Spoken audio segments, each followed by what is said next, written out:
جو اپنی بہن حضرت زینب سے 3 برس بعد پیدا ہوئیں، جبکہ حضور کی عمر 33 برس کی تھی، اور بعضوں نے حضرت رقیہ کو حضرت زینب سے بڑا بتایا ہے، لیکن صحیح یہی ہے کہ حضرت زینب سے چھوٹی تھی۔ حضور کے چاچا ابو لہب کے بیٹے عتبہ سے نکاح ہوا تھا۔ جب سورہ تبت نازل ہوئی تو ابو لہب نے ان سے اور ان کے دوسرے بھائی عتبہ سے، جس کے نکاح میں حضور کی تیسری صاحبزادی حضرت ام کلثوم تھی، یہ کہا میری ملاقات تم دونوں سے حرام ہے اگر تم محمد کی بیٹیوں کو طلاق نہ دے دو۔ اس پر دونوں نے طلاق دے دی۔ یہ دونوں نکاح بچپن میں ہوئے تھے، رخصتی کی نوبت بھی نہیں آئی تھی۔ اس کے بعد فتح مکہ پر حضرت رقیہ کے خاوند عتبہ مسلمان ہو گئے تھے، مگر بیوی کو پہلے ہی طلاق دے چکے تھے، اور حضرت رقیہ کا نکاح حضرت عثمان سے عرصہ ہو چکا تھا۔ حضرت عثمان اور حضرت رقیہ نے دونوں مرتبہ حبشہ کی ہجرت کی تھی۔ اس کے بعد جب حضور نے یہ ارشاد فرمایا کہ مجھے بھی ہجرت کا حکم ہوا ہے اور مدینہ منورہ میری ہجرت کی جگہ ہوگی، تو صحابہ نے مدینہ منورہ کی طرف ہجرت شروع کر دی۔ اسی سلسلہ میں حضور سے پہلے ہی یہ دونوں حضرات بھی مدینہ طیبہ پہنچ گئے تھے۔ حضور کی ہجرت کے بعد جب حضور بدر کی لڑائی میں تشریف لے جانے لگے تو حضرت رقیہ بیمار تھی، اسی لیے حضور نے حضرت عثمان کو ان کی ذمہ داری کے لیے واسطے مدینہ چھوڑ کے بدر کی فتح کی خوشخبری مدینہ طیبہ میں اس وقت پہنچی جب یہ حضرات حضرت رقیہ کو دفن کر کے آ رہے تھے۔ اسی وجہ سے حضور اقدس صلی اللہ علیہ وسلم ان کی تدفین میں شرکت نہ فرما سکے۔ حضرت عثمان سے ایک صاحبزادہ جن کا نام عبداللہ تھا حبشہ میں پیدا ہوئے تھے، جو اپنی والدہ کے انتقال کے بعد تک زندہ رہے اور 6 سال کی عمر میں سن 4 ہجری میں انتقال فرمایا، اور بعض نے لکھا ہے کہ اپنی والدہ سے 1 سال پہلے انتقال کیا۔ ان کے علاوہ کوئی اور اولاد حضرت رقیہ سے نہیں ہوئی۔ حضور اقدس صلی اللہ علیہ وسلم کی تیسری صاحبزادی حضرت ام کلثوم تھی۔ اس میں اختلاف ہے کہ ان میں حضرت فاطمہ میں سے کون سی بڑی تھی۔ اکثر کی رائے یہ ہے کہ ام کلثوم بڑی تھی۔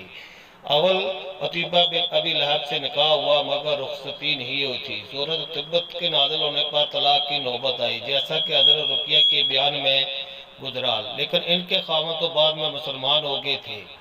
ان کے خاوند عتبیہ نے طلاق دی اور حضور کی خدمت اقدس میں آ کر نہایت گستاخی، بے ادبی، نامناسب الفاظ بھی زبان سے نکالے۔ حضور نے بدعا دی کہ یا اللہ اپنے کتوں میں سے ایک کتا اس پر مسلط فرما۔ ابو طالب اس وقت موجود تھے، باوجود مسلمان نہ ہونے کے سہم گئے اور کہا کہ اس کی بدعا سے تجھے خلاصی نہیں۔ چنانچہ عتبہ ایک مرتبہ شام کے سفر میں جا رہا تھا۔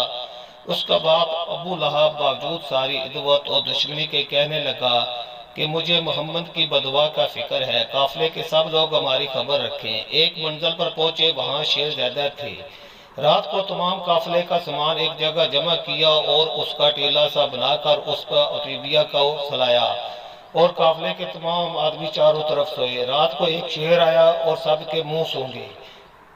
اس کے بعد ایک چھلانگ لگائی اور اس ٹیلے پہ پہنچ کر عتبیہ کا سر بدن سے جدا کر دیا۔ اس نے ایک آواز دی مگر ساتھ ہی کام تمام ہو چکا تھا۔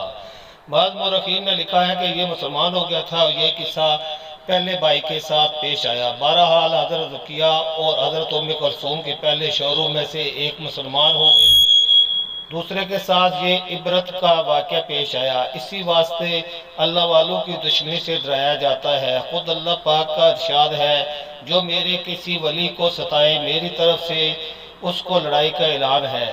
حضرت رقیہ کے انتقال کے بعد ربیع الاول سن 3 ہجری میں حضرت ام کلثوم کا نکاح بھی حضرت عثمان سے ہوا۔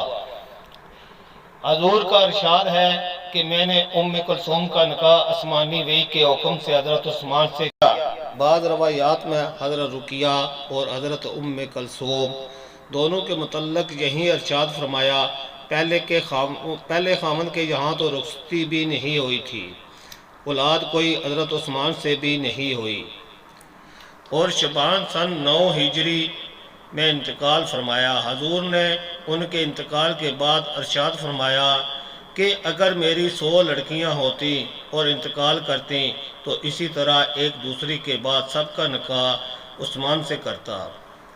حضور کی چوتھی صاحبزادی جنتی عورتوں کی سردار حضرت فاطمہ، جو عمر میں اکثر مورخین کے نزدیک سب سے چھوٹی ہیں، نبوت کے 1 سال بعد جب حضور کی عمر شریف 41 برس کی تھی پیدا ہوئیں، اور بعض نے نبوت سے 5 سال پہلے 36 سال کی عمر میں لکھا ہے۔ کہتے ہیں کہ ان کا نام فاطمہ الہام یا وحی سے رکھا گیا۔ فاطمہ کے معنی روکنے کے ہیں، یعنی یہ جہنم کی آگ سے محفوظ ہیں۔ سن 2 ہجری میں حضرت علی کرم اللہ سے نکاح ہوا اور 7 ماہ 15 دن بعد رخصتی ہوئی۔ یہ نکاح بھی اللہ جل شانہ کے حکم سے ہوا۔ کہتے ہیں کہ نکاح کے وقت آپ کی عمر 15 سال 5 ماہ کی تھی۔ اس سے بھی 41ویں سال میں پیدائش یعنی پہلے قول کی تصدیق ہوتی ہے۔ حضرت علی کی عمر 21 سال 5 ماہ یا 24 سال 1.5 ماہ کی تھی۔ حضور کو اپنی تمام صاحبزادیوں میں ان سے زیادہ محبت تھی۔ جب حضور سفر کو تشریف لے جاتے تو سب سے آخر میں ان سے رخصت ہوتے، اور جب سفر سے واپس آتے تو سب سے پہلے ان کے پاس تشریف لے جاتے۔ حضرت علی کرم اللہ نے ابو جہل کی لڑکی سے دوسرے نکاح کا ارادہ فرمایا تو ان کو رنج ہوا، حضور سے شکایت کی۔ حضور نے ارشاد فرمایا کہ فاطمہ میرے بدن کا ٹکڑا ہے، جس نے اس کو رنج پہنچایا اس نے مجھے رنج پہنچایا۔ اس لیے حضرت علی نے ان کی زندگی میں کوئی نکاح نہیں کیا۔ آپ کے وصال کے بعد آپ کی بھانجی امامہ سے نکاح کیا، جس کا ذکر حضرت زینب کے بیان میں گزرا۔ نبی اکرم صلی اللہ علیہ وسلم کے وصال کے 6 مہینے بعد حضرت فاطمہ بیمار ہوئیں اور ایک روز خادمہ سے فرمایا کہ میں غسل کروں گی، پانی رکھ دو۔ غسل فرمایا، نئے کپڑے پہنے، فرمایا میرا بستر گھر کے بیچ میں کر دو۔ اس پر تشریف لے گئیں اور قبلہ رخ لیٹ کر داہنا ہاتھ رخسار کے نیچے رکھا اور فرمایا کہ بس اب میں جاتی ہوں۔ یہ فرما کر وصال فرمایا۔ حضور اکرم صلی اللہ علیہ وسلم کی اولاد کا سلسلہ انہی سے چلا اور انشاءاللہ قیامت تک چلتا رہے گا۔ ان کی 6 اولادیں، 3 لڑکے اور 3 لڑکیاں ہوئیں۔ سب سے اول حضرت حسن نکاح سے دوسرے سال میں پیدا ہوئے، پھر حضرت حسین تیسرے سال میں، پھر حضرت محسن پیدا ہوئے جن کا انتقال بچپن ہی میں ہو گیا۔ صاحبزادیوں میں سے حضرت رقیہ کا انتقال بچپن ہی میں ہو گیا تھا، اسی وجہ سے بعض مورخین نے ان کو لکھا بھی نہیں۔ دوسری صاحبزادی حضرت ام کلثوم کا پہلا نکاح حضرت عمر امیر المومنین سے ہوا، جن سے ایک صاحبزادے زید اور ایک صاحبزادی رقیہ پیدا ہوئی۔ حضرت عمر کے وصال کے بعد ام کلثوم کا نکاح عون بن جعفر سے ہوا، ان سے کوئی اولاد پیدا نہیں ہوئی۔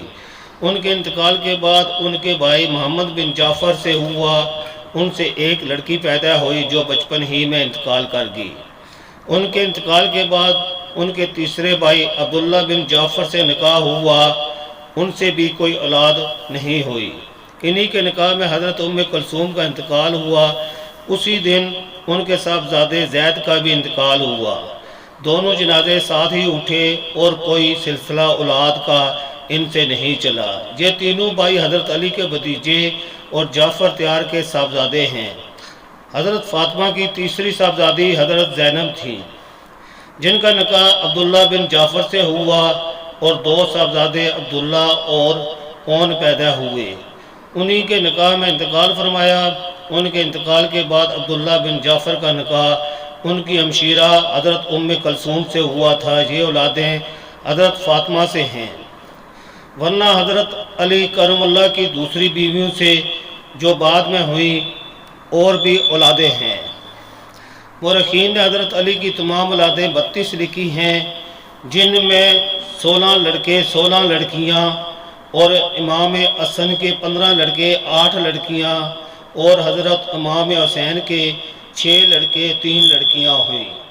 ویڈیو کو لائک کریں، شیئر کریں اور چینل کو سبسکرائب کریں۔